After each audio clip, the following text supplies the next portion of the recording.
On Thursday, February 2nd, there was a recurring theme in the industry trades. Variety had the most straightforward headline with Disney's board urges shareholders to ignore activist investor Nelson Peltz's proposals. This would be the same Nelson Peltz about which the Hollywood Reporter 2 weeks earlier had written, Disney punches back against Nelson Peltz, says activist investor does not understand its business. But by now, on February 2nd, that tune had changed to, as per Deadline Hollywood, Disney says Nelson Peltz on board would threaten strategic management at crucial time as proxy battle boils. In other words, from these headlines alone, which are from the industry trades, we can see that there is something resembling desperation, maybe even panic coming from the Disney company, which in this moment might as well have been called the Iger company. But clearly, the Iger company is under threat from one Nelson Peltz. Let's see why. In this editorial, I will, for the benefit of new viewers, begin with ever so briefly recapping who Nelson Peltz is, what he wants to do, and judging from these panicked reactions, why Disney is so worried he might be successful.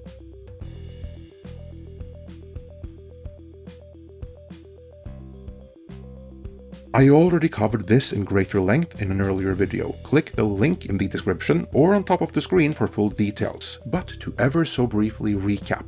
Nelson Peltz is the head of the Trian Group, and he has a long history of essentially forcing his way onto the board of directors of companies he considers to be underperforming due to mismanagement.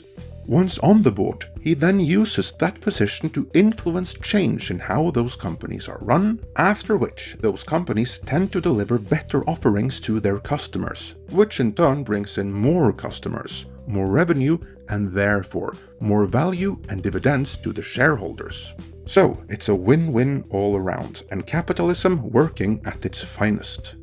With that established, Nelson Peltz has now set his sights on Disney, and after acquiring almost $1 billion worth of Disney shares, he now wants to get on the board in order to ensure that those shares will increase in value.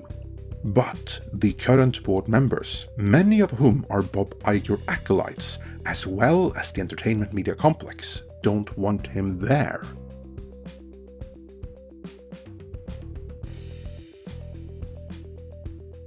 Their initial reason for not wanting him on the board was, as we saw in that Hollywood Reporter article, that they felt that he simply didn't understand their business. But that was just an excuse, because as we'll see, most of Disney's current board members have even less understanding of Disney's business. So, what's the real reason? Now, you won't find this in any Hollywood trade, but my personal take and reading of the situation is that from Iger's point of view, and that of his foremost backers, which are Disney's largest institutional investors, BlackRock and Vanguard, and the entertainment media complex at large for that matter, the big problem is that Nelson Peltz isn't one of them, by which I mean he is not an ideologue. BlackRock and Vanguard are ideologues who use their financial power to push ESG across the world. And the S in ESG is, for all practical purposes, DEI, which Iger mandates Disney spread worldwide through their programming. To this end, he has staffed Disney with true believers at all levels, which is why Disney is so unbelievably woke. Now that's awesome for those in the business of pushing ESG, and if doing so means that their Disney shares yield slightly less dividend than they otherwise would, then that price of unrealized profits is a cost of business they're happy to pay. But all of Disney's other shareholders are paying that price too. And that is who Nelson Peltz is appealing to, all of Disney's other shareholders who own Disney shares because they want to profit from their Disney shares directly. So from Iger, BlackRock and Vanguard's point of view, Nelson Peltz is a troublemaker of the worst possible sort. Not only is he not with them, based on the fact that Peltz has organized Trump fundraisers from his home, he is probably against them. What Peltz is doing here then is taking on the role of an activist shareholder, which is banker speak for one shareholder who tries to change the course of a company, and he does so by challenging the board in a proxy battle in which he urges all these other shareholders to use their proxy votes to evict one of the more useless and woke board members and elect Nelson Peltz instead. To help achieve this, he has launched a campaign, and it is gaining some serious traction.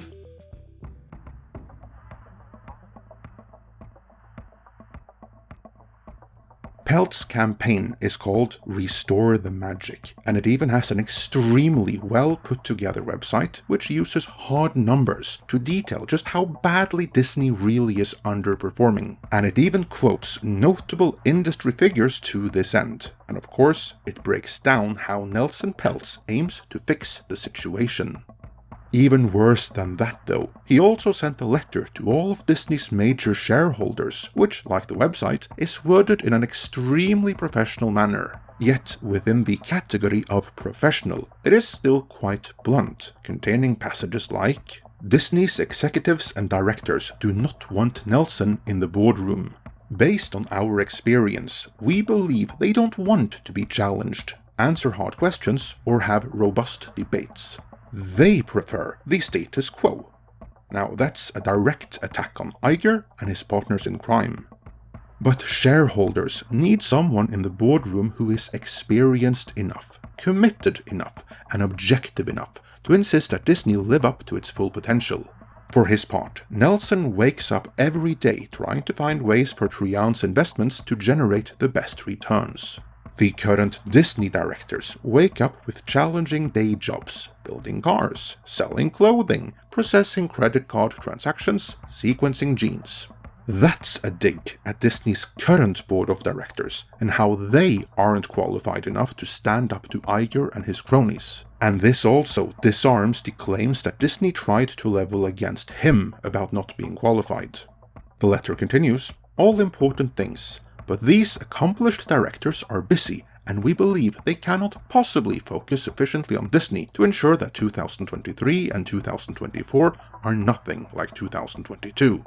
If they could, 2022 would not have been like 2022.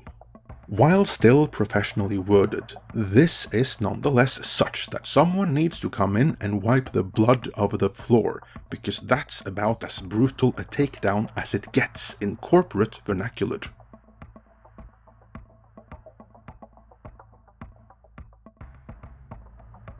When you see headlines like "The Disney Board urges shareholders to ignore activist investor Nelson Peltz proposals," that means they're afraid. The entertainment media complex is, on Disney's behalf in a sense, telling all of their shareholders not to believe their eyes. Don't do their own research, and definitely don't vote for Nelson Peltz. Just sit back, relax, and let Iger take care of things.